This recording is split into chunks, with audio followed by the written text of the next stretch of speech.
Сүт безінің қатерлі ісігі әйелдер арасында жиі кездесетін әрі өмірге қауіп төндіретін онкологиялық аурулардың бірі. Ерте анықталмаған жағдайда ауру дамып, басқа ағзаларға таралуы мүмкін. Бұл жазбада біз аурудың себептері, белгілері, емдеу жолдары мен алдын алу шараларын қарастырамыз. Сүт безінің қатерлі ісігі бұл сүт безіндегі жасушалардың бақылаусыз көбейіп, қатерлі ісікке айналуы. Көп жағдайда бұл ауру бастапқы кезеңінде еш белгі бермейді, сондықтан тұрақты тексерулер өте маңызды.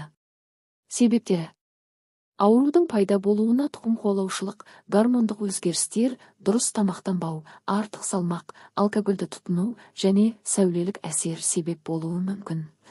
Сонымен қатар, менопауза кеш басталған, немесе бала емізбеген әйелдерде қауіп жоғары болады.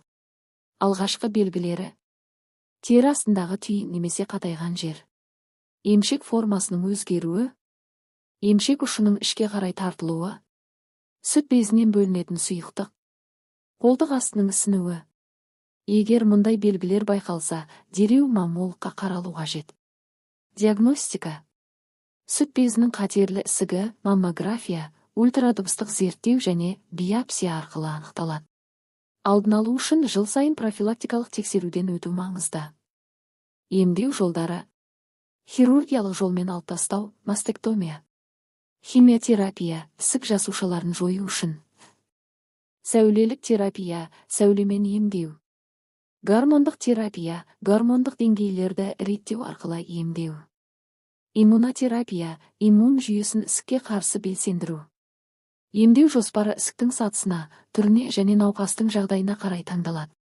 Қорытынды: сүт безінің қатерлі ісігі ерте анықталса, толық жазылып кетуге болатын ауру. Ең бастысы, өз ағзаңызды тыңдау, тұрақты тексеруден өту және алдын алу шараларын ұстану.